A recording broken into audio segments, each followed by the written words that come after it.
जय सद्गुरु। मी दामिनी रसोई से जिंदगी तक मध्ये तुमचं मनापासून स्वागत। आज आपण करूया शेवपुरीची पुरी। चला चला सखींनो, तुम्हाला मी साहित्य सांगते काय काय लागणार आहे आपल्याला। तर हा आहे मैदा, आपण मैदा घेतलेला आहे। नंतर त्याच्यामध्ये टाकण्यासाठी आपण वनस्पती डालडा घेतलेला आहे। त्याच्यात आपल्याला टाकण्यासाठी जिरा पावडर, मीठ आणि काळी मिरी पावडर आपण करून घेतलेल्या आहेत। या आपल्याला थोडंसं तूप लागणार।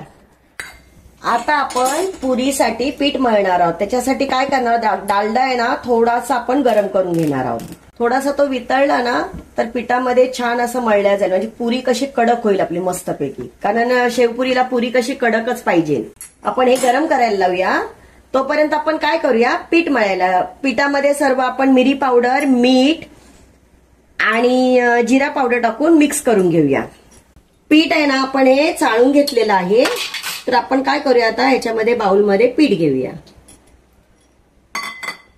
त्याच्यामध्ये आपण थोडंसं चवीसाठी मीठ घालणार आहोत, चवीनुसार। आपण नंतर मिरी पावडर आणि जिरा पावडरने चव खूप छान येते। जिरा पावडर,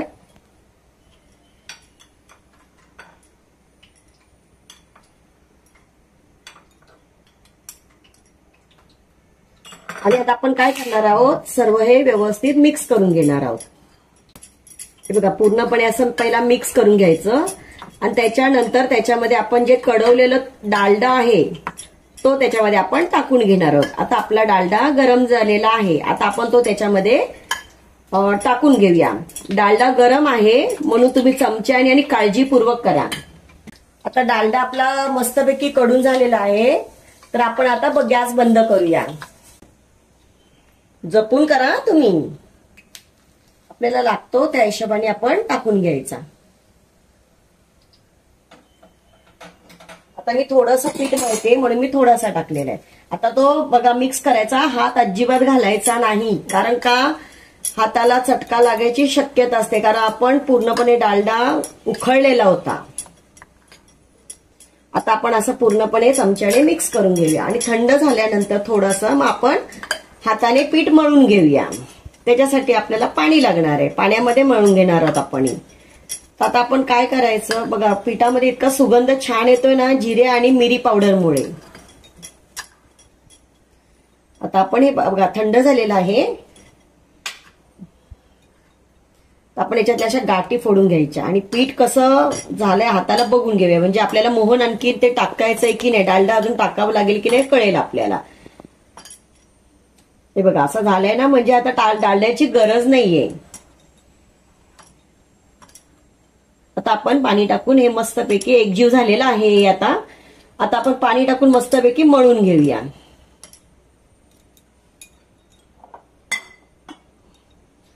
जेवढं पाणी लागेल ना त्या हिशोबाने टाकायचं पाणी, एकदम आधीच पहिल्यांदा जास्त टाकायचं नाही। आणि आता आपण हा पिठाचा गोळा मस्तपैकी मळून घेऊन अर्धा तास ठेवूया। पिठाचा गोळा आपला मळून झाला ना की थोडासा त्याला ना तुपाचा हात लावून ठेवायचा, म्हणजे कसं तो नरम आणि छान राहील व्यवस्थित। वरती असं आहे ना कडक पापुद्रा येत नाही। आणि आपण कॉटनचा कपडा घेऊन त्याच्यावरती ओला करायचा, कॉटनचा कपडा पिळून घ्यायचा आणि तो मस्तपैकी याच्यावरती झाकून ठेवायचा। एक अर्धा तास ठेवलं तर पीठ खूप छान मुरतं ते, आणि याच्या भरपूर पुऱ्या होणार। आता आपण मळून ठेवून देऊया। आता बघा आपलं हे पीठ मळून झालेलं आहे। आता आपण काय करणार आहोत बघा, किती छान मस्त मऊ असं मळलेलं आहे, जास्त पातळ असं मळायचं नाही। आणि आता आपण काय करणार, थोडंसं आहे ना त्याच्यावरती असं तूप टाकून आपण आता याला तूप लावून घेतलेलं आहे। तूप लावण्याचं कारण काय माहितीये का, कारण आपला पिठाचा गोळा आहे ना कडक होत नाही, म्हणजे वरती असं आहे ना पापुद्रा असा येत नाही कडक असा। आता आपण काय करणार आहोत, त्याला हा आपण कॉटनचा कपडा ओला करून पिळून घेतलेला आहे आणि आता तो आपण ह्याच्यावरती असं झाकून ठेवणार आहोत। आणि आता आपण याला 20 ते 30 मिनिटं आपण असंच ठेवूया आणि नंतर आपण याच्या पुऱ्या करणार आहोत। हे बघा आपलं पीठ आता मुरलेलं आहे, अर्धा तास झालेला आहे मस्तपैकी। बघा छान असं मऊसूत छान झालेलं आहे बघा। आता आपण काय करूया, ह्याच्या पुऱ्या करेपर्यंत आपण गॅस लावून तेल गरम करायला ठेवूया, म्हणजे आपलं तेल गरम होईल तोपर्यंत. आणि आता आपण थोडा बारीक करूया गॅस, आपल्या पुऱ्या होईपर्यंत तेल छान गरम होऊन जाईल. आता आपण काय करायचंय, पुऱ्या करायच्यात, पण त्याच्यासाठी आपल्याला पहिला काय करायला, आपण थोडा मैदा घेणार आहोत. आणि मैद्यामध्ये ना आपण ठेवलेला होता की नाही थोडासा डालडा, तर तो आपण याच्यामध्ये गरम आहे थोडंसं, तर आपण डालडा त्याच्यामध्ये ओतणार आहोत. आता आपण काय करणार आहोत, त्याला मिक्स करून घेणार आहोत. असं छानसं मिक्स करून घेऊया आपण त्याला.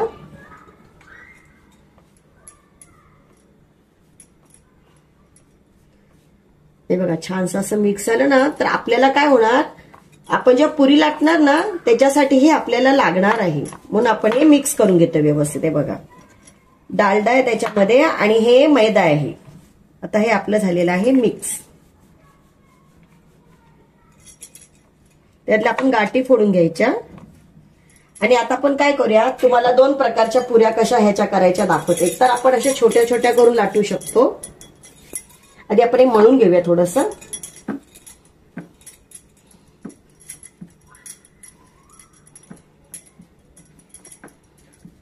छानसं असं मळून घ्यायचं थोडस.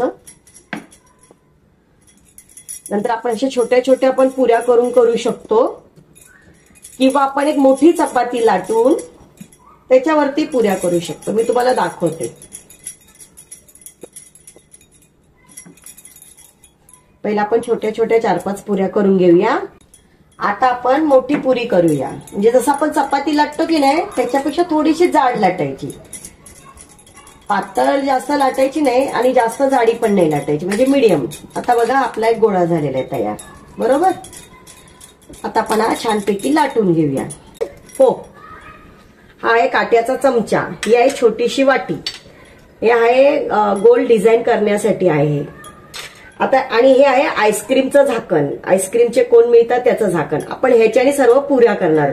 याचे शेप वेगवेगळे येतील पण पुऱ्या खूप छान होतात त्याच्याने. आता आपण काय करूया, मोठी चपाती करून घेऊया.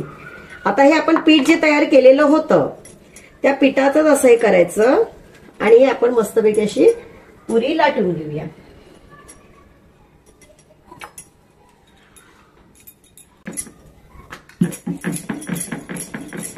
कडा लाटून घ्यायच्या, म्हणजे कसं माहितीये का, मग कडेला जास्त जाड जाड असतं, म्हणून पहिला कडा लाटून घ्यायच्या कधी पण.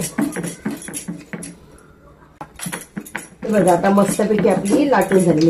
ही गोल येऊ दे, उभी येऊ दे, वाकडी येऊ दे तरी चालते, कारण आपण याच्यामध्ये छोटे छोटे पीसेसच करणार आहोत. तर मध्ये थोडंसं लाटून घ्यायचं, मध्ये जाड असेल तर. आपलं तेलही तापत आलेलं आहे. आपण तेल तापलंय की नाही तोपर्यंत बघूया. आपण एक छोटीशी तेल तापतंय की नाही बघण्यासाठी छोटीशी गोळी टाकायची. ती जर फुलली तर समजायचं की तेल आपलं तापलेलं आहे. आता आपण काय करायचं, आपल्याला लाटून झालेलं आहे, बरोबर. आता हे आपला फोक आहे, काट्याचा चमचा आहे, त्याच्याने आपण असे असे खड्डे करायचे. का करायचे, तर कारण काय, आपली पुरी फुगू नये म्हणून. जितके जमतील तितकं करून घ्यायचं. फोकनी का करायचं, म्हणजे फटाफट फटाफट होतं, ते लवकर होतं. असे सगळे करून घ्यायचे, म्हणजे शक्यतो आपली पुरी फुगणार नाही. कारण शेवपुरीला कशी चपट्या पुऱ्या लागतात ना आपल्याला. ह्याच्याने जर नाही करता आलं तर हे सुरीने पण करू शकतो, पण सुरीने काय होतं, खूप वेळ लागतो, म्हणून आपण ह्याच्याने करायचं. ह्याच्याने फटाफट होतं आपला. आता आपण काय करूया, हे साचे आहेत आपले, बरोबर. आपण साच्याने असं करून बघूया. हे बघा अशी मस्तपैकी पुरी निघालेली आहे, हे बघा, आहे की नाही. आपण प्रत्येक शेपच्या करूया. आता आपण छोट्या याचे करूया. हे बघा,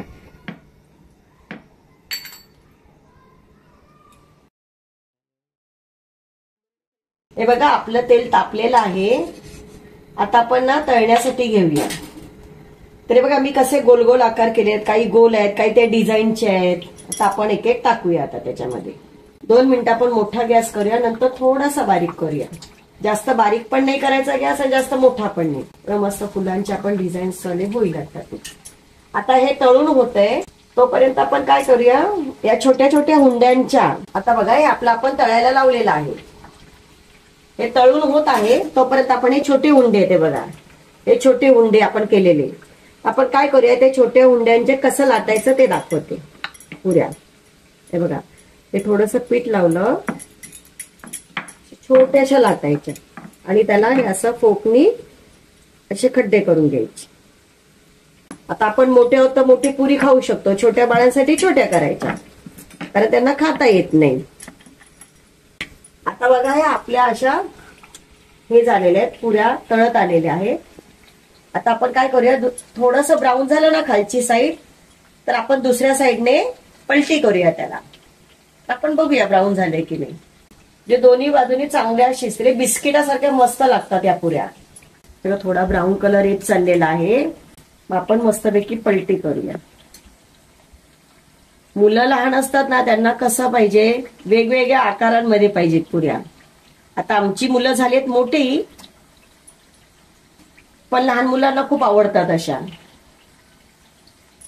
आता हे आपण 2-3 मिनिटं ठेवूया आणि ब्राऊन कलर झाला तर आपण काढून घेऊया. सखींनो बघा, आता आपल्या पुऱ्या सर्व तळून झालेल्या आहेत. हे बघा मस्तपैकी अशा ब्राऊन कलर आलेला आहे, चॉकलेट आणि क्रिस्पी छान झालेल्या आहेत त्या. हे बघा आता शेवटच्या राहिलेल्या आहेत त्या आपण आता तळून घेऊया.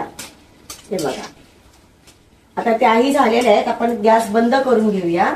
ते होत आहे तोपर्यंत मी तुम्हाला आज एक टीप देते, आजची टीप.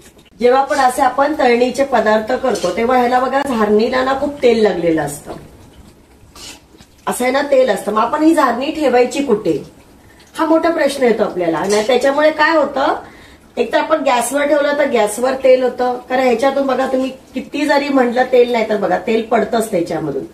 एक तर ते गॅसला तेल लागू शकतं किंवा आपण ओट्यावर ठेवलं तर ओट्याला लागू शकतं. म्हणून आपण काय करायचं, अशा पुऱ्या आपल्या तळत असतील तर आपण पुऱ्या अशा काढून घ्यायच्या आणि आपल्याला दुसऱ्यापर्यंत टाकायच्या असतात पुऱ्या. आपण त्यावेळेस काय करायचं, अशी एखादी डिश ठेवायची नाहीतर एखादं ताट ठेवायचं आणि त्याच्यावरती ही झारणी ठेवायची. माझ्या चॅनेलला लाईक, शेअर आणि सबस्क्राईब करा. थँक्यू.